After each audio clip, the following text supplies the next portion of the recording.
Poly का मतलब होता है मैनी, मतलब बहुत सारी। मर का मतलब होता है स्मॉल रिपीटिंग यूनिट्स, मतलब जब बहुत सारी स्मॉल एक जैसी सी यूनिट्स आपस में कंबाइन करके एक बड़ा मैक्रोमोलिक्यूल बनाती हैं, वो हमारा क्या होता है? Polymer. So what is polymer? A large molecule made up of very small repeating units, बहुत छोटी छोटी repeating units से मिलकर जो एक बड़ा मॉलिक्यूल बनेगा, वो हमारा क्या होता है? पॉलीमर। अब पॉलीमर में मोनोमर क्या है? जो छोटी सी यूनिट जो मिलकर पॉलीमर बना रही है। मतलब जैसे मोनोमर क्या है? एक स्मॉल रिपीटिंग यूनिट जो बार बार रिपीट हो रही है। जैसे हमारा पॉलीइथीन, पॉलीथीन हम यूज करते हैं ना, पॉली, वो भी हमारा क्या है? पॉलीमर। उसके अंदर इथीन मॉलिक्यूल हमारा क्या है? मोनोमर, जो बार बार कंबाइन करके एक जाइंट मॉलिक्यूल बना रहे हैं, जिसे हम क्या बोलते हैं? Polythene. And that is the example of polymer. Next, polymerization, the process by which monomers combine to form polymer। इस पूरे प्रोसेस को जिसमें मोनोमर कंबाइन करते हैं और क्या बनाते हैं? Polymer. This is polymerization. For example,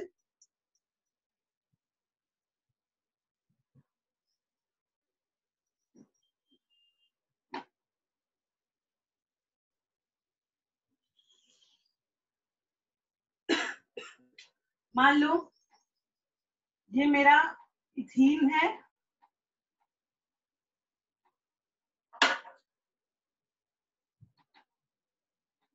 आपने इसके n नंबर ऑफ मॉलिक्यूल्स ले लिए, they combines to form polyethylene।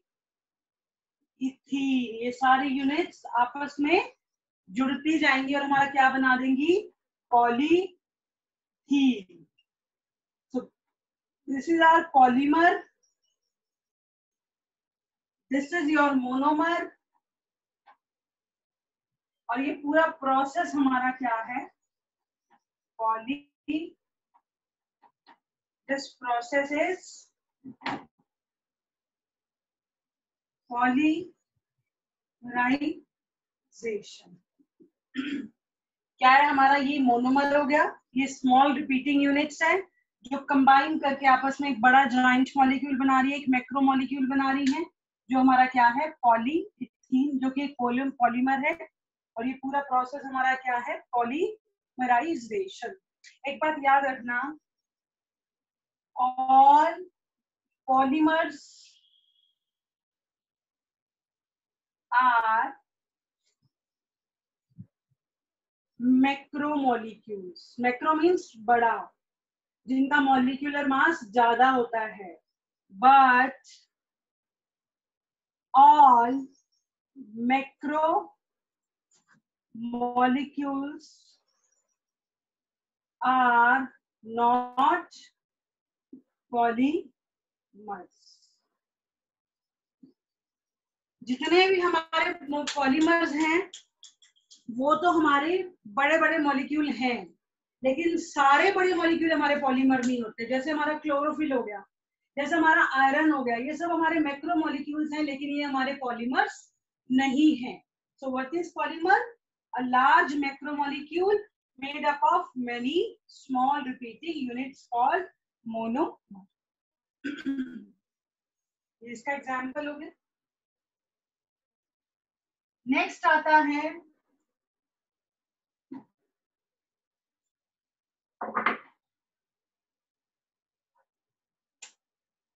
Classification of polymer.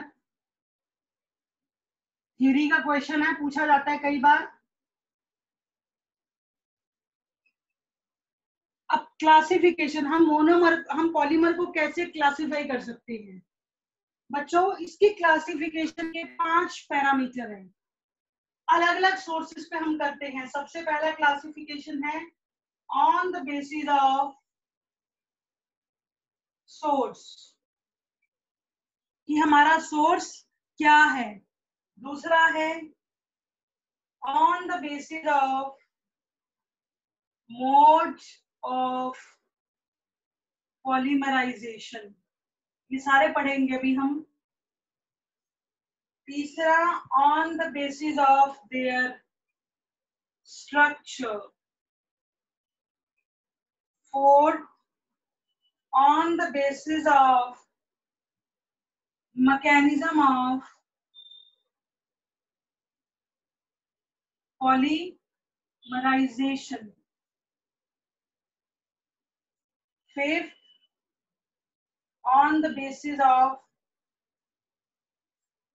forces of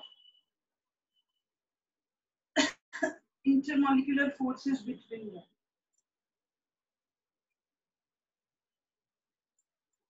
यहाँ पे 5 बेसिस पे हमने पॉलीमर्स को क्लासिफाई करा है। हम कैसे कैसे पॉलीमर्स को डिवाइड कर सकते हैं। तो सबसे पहला हमारा बेस है on the basis of source, मतलब इसका क्या सोर्स है, हम इसको कहाँ से ले रहे हैं। इसके हिसाब से बच्चों हमारे 3 तरीके के पॉलीमर्स होते हैं।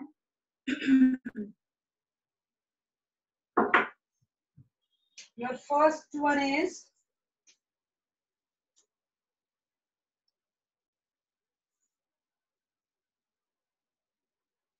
natural.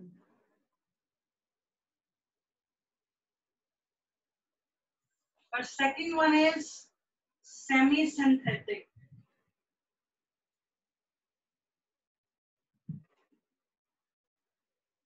And your third one is synthetic.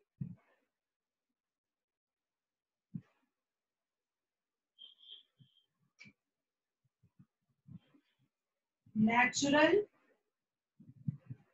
semi-synthetic, synthetic.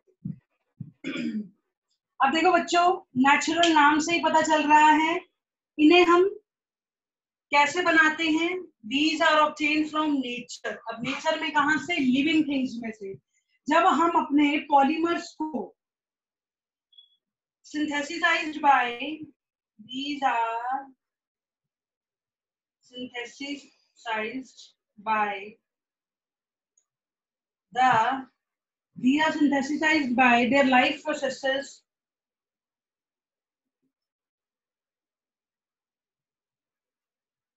of living organisms.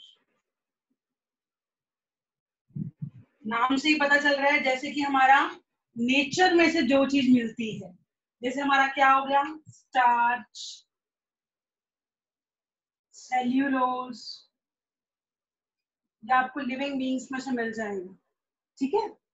अब सेमी सिंथेटिक, सेमी मतलब हाफ, मतलब जब हम किसी नेचुरल सब्सटेंस में, नेचुरल पॉलीमर में कुछ मॉडिफिकेशंस करके और बेटर पॉलीमर बनाते हैं सिंथेटिकली। सेमी मीन्स वो नेचर से हमें मिला, लेकिन हमने उसमें मॉडिफिकेशंस कर दी और सिंथेटिक बनाया। So it is semi synthetic polymer. For example हमारा वल्केनाइज्ड रबर, जब हम नेचुरल रबर में सल्फर डाल देते हैं ताकि वो उसकी टेंसाइल स्ट्रेंथ बढ़ जाए, थोड़ा सा मेल्टिंग पॉइंट बढ़ जाए। आप आगे पढ़ेंगे ये सब। अब लास्ट वन सिंथेटिक, नाम से पता चल रहा है ये क्या है, आर्टिफिशियल। ये क्या है, मैन मेड। ऐसा पॉलीमर जिसे मैन ने बनाया है, या जो आर्टिफिशियल है जिसे हम क्या बनाते हैं, लेबोरेटरी में बनाते हैं। For example your nylon six. ठीक है, इसके बारे में अभी आप आगे पढ़ेंगे। For example your Orlon, Teflon, इन सब के बारे में हमने पढ़ना है इस हफ्ते। ठीक है, तो सबसे पहले हमारी क्लासिफिकेशन किसके बेसिस पे है, on the basis of source, मतलब हम पॉलीमर को कहां से निकाल रहे हैं। First one is natural, second one is semi synthetic, another one is synthetic.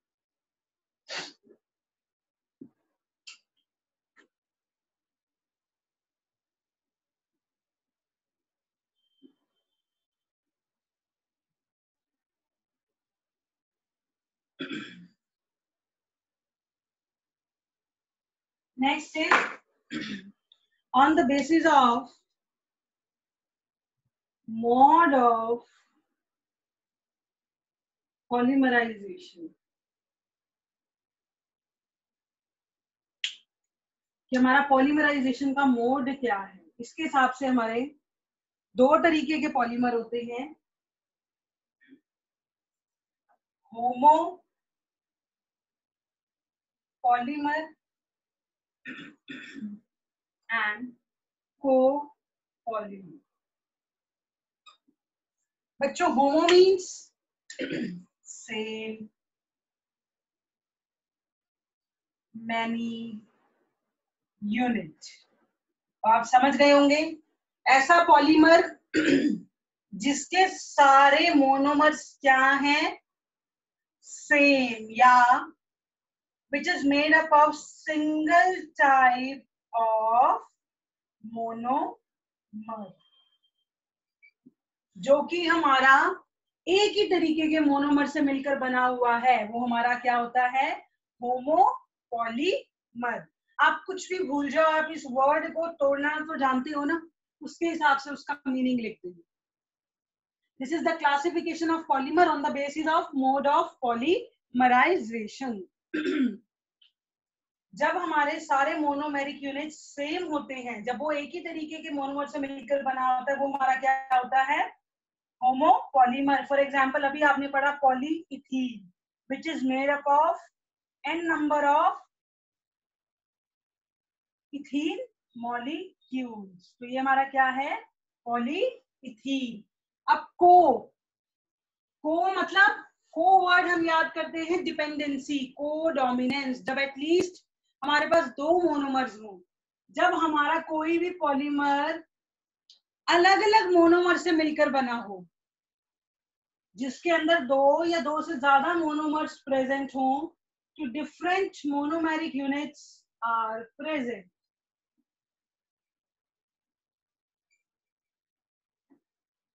जिसके अंदर एक जैसी रिपीटिंग यूनिट्स ना हो, अलग अलग रिपीटिंग यूनिट्स हो, जैसे हमारा nylon 6,6, it is made up of adipic acid, इसका एक मोनोमर एडिपिक एसिड है, प्लस दूसरा मोनोमर हेक्सा मिथाइलिन डाइएमीन। इसके दो मोनोमर हैं, कौन कौन से, मतलब एक रिपीटिंग यूनिट हमारा ये है और दूसरा रिपीटिंग यूनिट हमारा ये है। This is the copolymer. This is classification on the basis of mode of polymerisation. Next हमारा आता है classification on the basis of mode of mechanism. एक बार इसको देख लीजिए बच्चों।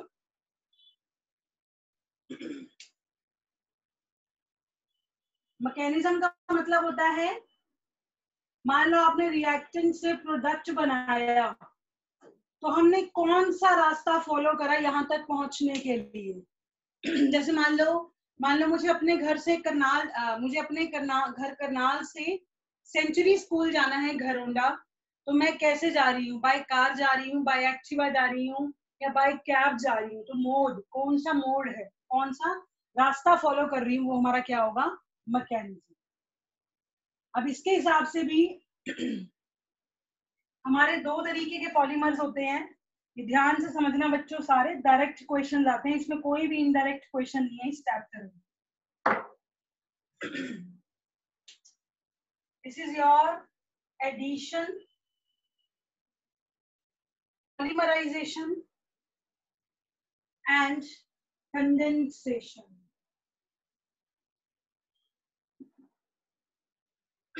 अब देखिए आप, एडिशन हमारे पॉलीमर क्या होते हैं, इन दिस सिंपल नाम से पता चल रहा है, एडिशन मीन्स ऐड करना। जब हम मोनोमर्स को डायरेक्टली ऐड किए जा रहे हैं, simple addition of monomers without elimination of small molecules.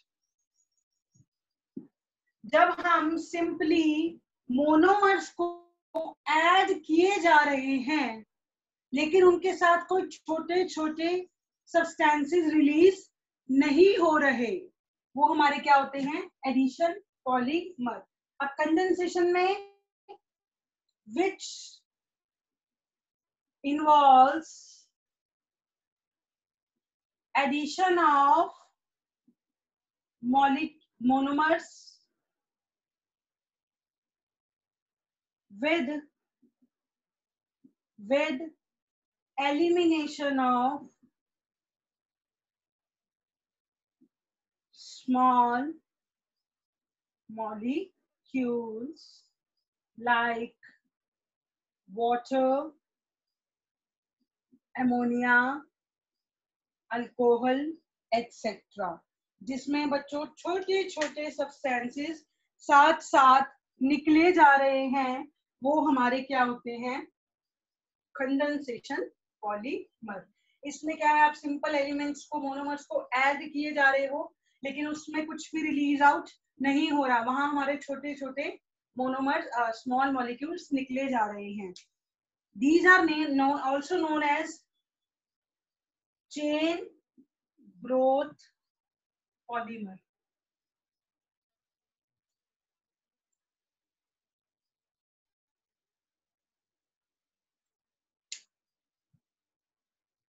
क्यों? क्योंकि यहाँ पे हमारा जो मोनोमर के लास्ट में क्या होगा, आप सिर्फ मोनोमर्स को ऐड किए जा रहे हो, चेन बनाते जा रहे हो, स्टेप वाइज नहीं चलेगा ये, बस हर लास्ट मॉलिक्यूल के साथ अगला मोनोमर जुड़ता जाएगा और नया पॉलीमर, मतलब पॉलीमर का साइज बढ़ता जाएगा. And these are known as step growth polymer. क्योंकि यहाँ जो पॉलीमर की ग्रोथ हो रही है वो स्टेप्स के हिसाब से होती है. यहाँ ऐसा नहीं है कि आप सिंपली मोनोमर के लास्ट में अगला मोनोमर जोड़ दोगे और पॉलीमर बढ़ जाएगा, नहीं, ये स्टेप्स के हिसाब से चलता है. जैसे कि अब इसका एग्जांपल देख लो आप, मान लो वही मैंने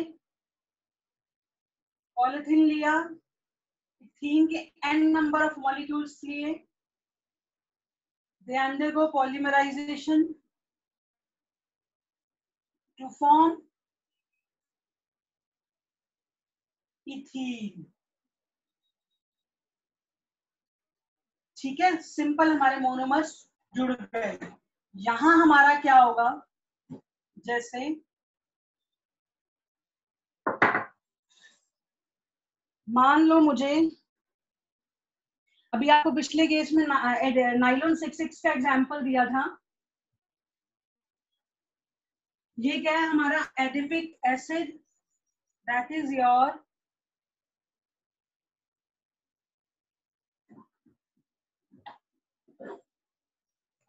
इसका एग्जांपल समझ लो. एडिपिक एसिड इज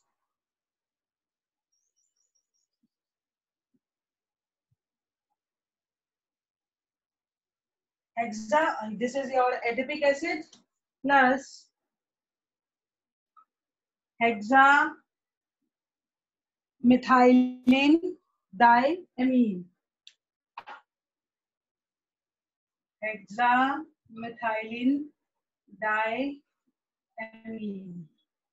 अब बच्चों ये आपका क्या है, मुझे यहां से जब भी ये बनेगा ना, ये आपस में कंबाइन करेगा, यहाँ वाटर रिलीज होगा, तो आप क्या करो, यहाँ से पानी को निकाल दो, OH2O, यहाँ से एक H ले रही हूं मैं, NH2 में से एक H बाहर निकल गया, वाटर निकल गया, तो बस अब इसको जोड़ दो, क्या बन जाएगा हमारा, CH2 4 CO NH CH2 6 NH, और ये हमारा क्या हो जाएगा, CO2. ये भी आगे जुड़ा होगा. This is your nylon 6. मतलब इसमें देखो स्मॉल मॉलिक्यूल बाहर निकल गया। वो क्या होगा, किसी दूसरे एलिमेंट के साथ जुड़ गया, यहां से पानी आपने बाहर निकाल दिया। पर पिछले वाले में आप डायरेक्टली सिर्फ मोनोमर्स को ऐड किए जा रहे हैं। नेक्स्ट आपका आता है on the basis of their structure. आज हम इसके सिर्फ क्लासिफिकेशन पढ़ पाएंगे। On the basis of their structure,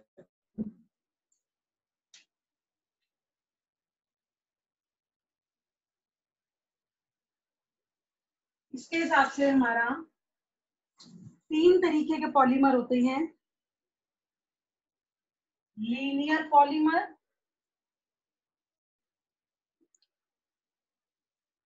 branched and your cross-linked। कितने मोनोमर्स, कितने पॉलीमर्स हैं? 3, लीनियर, ब्रांच्ड और हमारा cross linked.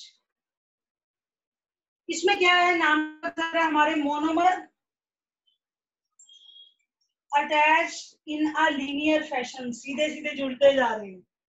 Monomer attached in a linear fashion या वे।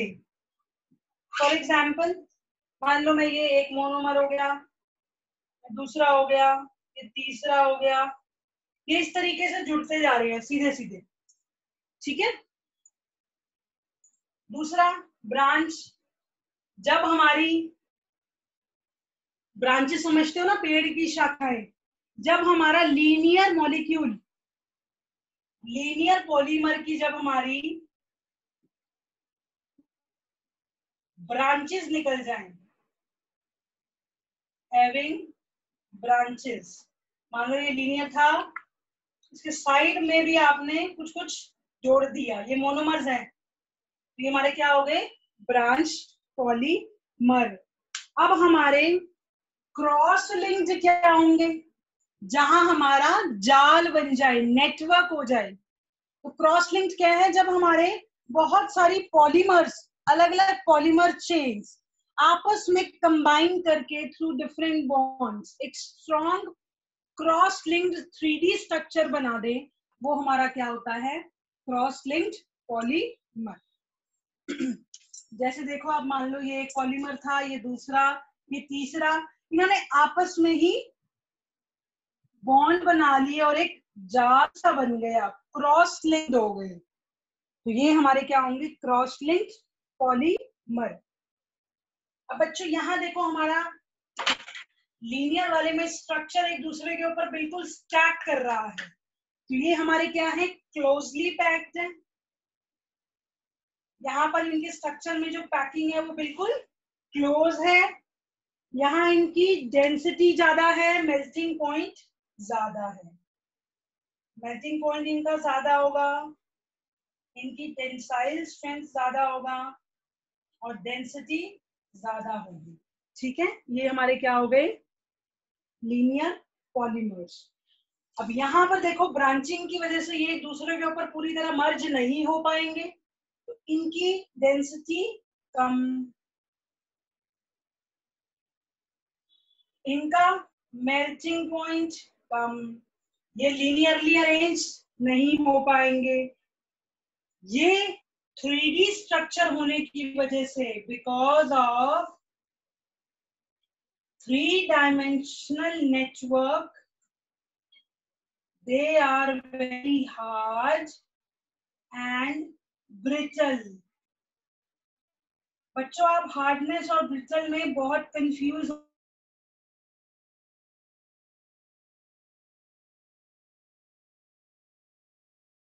हो जाते हैं। नीचे गिरा वो टूट जाएगा, ठीक है। तो ये हमारा क्या है, हार्ड है और ब्रिटल है, जैसे ही नीचे गिरे ये टूट जाएंगे। फॉर एग्जाम्पल, इसके एग्जाम्पल देख लो इसके, इट इज टेरिलिन लीनियर का, ये हमारा ले लो आप ग्लाइकोजन, और हमारा LDP low density polythene, polythene की भी दो टाइप्स हैं, high density and low density. तो ये लो डेंसिटी पॉलिथीन का एग्जांपल है। इसका एग्जांपल ले लो बेकेलाइट, ये जिसके आपके स्विच बोर्ड बनते हैं ना, ये फैन वगैरह के switch board, it is bakelite. तो ये था हमारा क्लासिफिकेशन बेस्ड ऑन स्ट्रक्चर। अब तक हम 4 क्लासिफिकेशन पढ़ चुके हैं। Mode of polymerization on the basis of source, on the basis of structure, and on the basis of mechanism. Your last one is on the basis of intermolecular forces. ये important है बहुत. On the basis of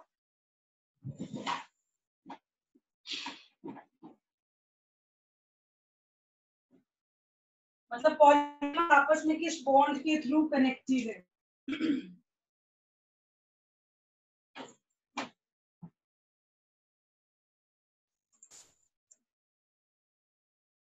इस हिसाब से हमारे 4 तरीके के polymers होते हैं। Elastomers, fibres, thermoplastic and thermosetting.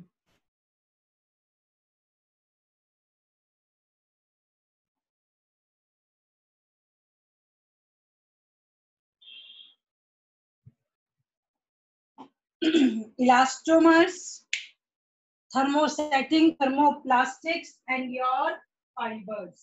देखो सबसे पहले अगर मैं इन सब में बात करूं इंटरमॉलिक्यूलर फोर्स की, इलास्टोमर्स में हमारा इंटरमॉलिक्यूलर फोर्स वीक होता है, इलास्टिक, इलास्टिक समझते हो ना, इनके अंदर इंटरमॉलिक्यूलर फोर्स वीक। फाइबर्स में हमारा इसकी बजाय स्ट्रॉन्ग होता है, काफी स्ट्रॉन्ग होता है, मतलब जो पार्टिकल जिससे मिलकर बना हुआ है मोनोमर्स के बीच में जो बॉन्ड है वो स्ट्रॉन्ग होगा। लास्ट वाले में intermediate between fibres and elastomers, elastomer से ज्यादा होता है और फाइबर से कम। और थर्मोसेटिंग में high degree of cross linking, इसमें बहुत ज्यादा क्रॉस लिंकिंग प्रेजेंट होती है। ये था हमारा इनके बीच का इंटरमॉलिक्यूलर फोर्स। और वैसे हमारे इलास्टोमर्स सॉफ्ट एंड स्ट्रेचेबल, आपके दिमाग में इलास्टिक आ जाना चाहिए। इलास्टिक होता है ना किसी भी चीज का, जो आप पेन्स वगैरह में या कहीं डालते हो। स्ट्रेच्ड इजीली, जो बहुत इजीली स्ट्रेच हो जाता है। And can come back to their original position after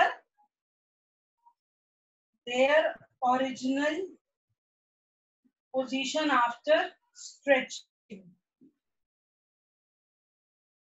stretching के बाद अगर आप उसको एक लेवल तक खींच रहे हो, अगर भाई आपने उसकी टेंसाइल स्ट्रेंथ के बियॉन्ड उसको खींच दिया तो वो टूट जाएगा। लेकिन वैसे ये सॉफ्ट एंड स्ट्रेचेबल होते हैं, आप इलास्टिक को खींचते हो वो अपनी शेप को रीगेन कर लेता है। नेक्स्ट आता है हमारा फाइबर्स। ये हमारे क्या है, सेमी क्रिस्टलाइन थ्रेड, धागे, सेमी क्रिस्टलाइन थ्रेड्स जिनकी टेंसाइल स्ट्रेंथ थोड़ी ज्यादा होती है, गुड टेंसाइल स्ट्रेंथ। पहले मैं इन दोनों के एग्जांपल बता देती हूँ, फिर मैं बाद में बताती हूँ क्योंकि स्पेस के कारण समझ नहीं आएगा। इसका एग्जांपल ले लो बच्चों, नेचुरल रबड़। अगर आप खाली रबड़ लिख रहे हो तो गलत है, आपको नेचुरल लिखना है, क्योंकि रबड़ सिंथेटिक भी होती है, सेमी सिंथेटिक भी और नेचुरल भी। तो आपको ये बताना जरूरी है कौन सी वाली, नेचुरल रबड़। उसका आप एग्जांपल ले लो, नायलॉन जिसकी आप सॉक्स डालते हो, टेरिलिन इसका कपड़ा मार्केट में अवेलेबल है। इन शॉर्ट ये क्लोथ्स बनाने में हेल्प करता है। ये अभी मैं बताती हूँ, ये मैं रब कर रही हूँ, एक बार देख लो इसको।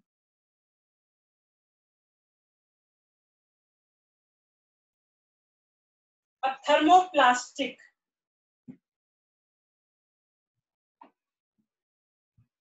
ये क्या है, हमारे रूम टेम्परेचर पे तो हार्ड है, hard at room temperature and becomes soft on heating. ये रूम टेम्परेचर पे हार्ड है, लेकिन जैसे आप इसको गर्म, धीरे धीरे धीरे ये सॉफ्ट होना जाएंगे, सॉफ्ट होना शुरू हो जाएंगे and again solidify on cooling. जब आप इसको ठंडा करोगे फिर से ये क्या हो जाएंगे, सॉलिडिफाई, और फिर गर्म करोगे फिर से क्या हो जाएंगे, मेल्ट, फिर ठंडा करोगे फिर क्या हो जाएंगे, सॉलिडिफाई। इन शॉर्ट ये अपनी शेप को अदल बदल करते रहते हैं depending upon the temperature condition. ये हमारे क्रिस्टलाइन हार्ड सॉलिड्स हैं,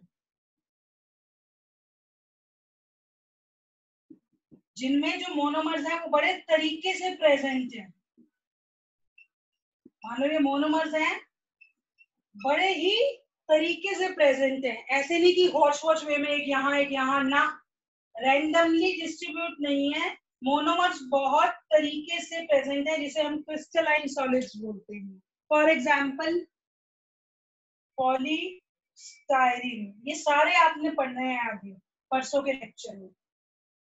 पॉलीस्टायरीन, ये हमारा क्या है, थर्मोप्लास्टिक हमारा क्या होता है बच्चों, ये है हमारा एक hard solid mass on heating. जब आप इसे गर्म कर दोगे, एक बार जो इसने शेप एक्वायर कर ली, फिर आप उसे वापस से नहीं कर पाओगे। Thermo means heat, setting means set. अगर एक बार इसको हीट करने पर आपने जो shape they the, you can not change them, वो चेंज हमारी नहीं होगी। इसमें और इसमें यही सबसे बड़ा डिफरेंस है। ये अपनी शेप को रीगेन कर लेता है, लेकिन ये एक बार अगर सेट हो गया तो ये अपनी शेप को चेंज नहीं करेगा। The common example is bakelite. That's all about your classification of polymers. 5 classification हमने करी है, कोई डाउट है तो पूछिए जल्दी। एनी डाउट तो please ask. 12th class, any one of them? No, ma'am. Clear? Clear to everyone? Yes, ma'am. ठीक है, आप ये सारा टॉपिक लर्न करके रखना, इनके with examples, as it is directly questions पूछे जाते हैं। Lalit sir, okay Lalit sir बस क्लास लीव कर दीजिए।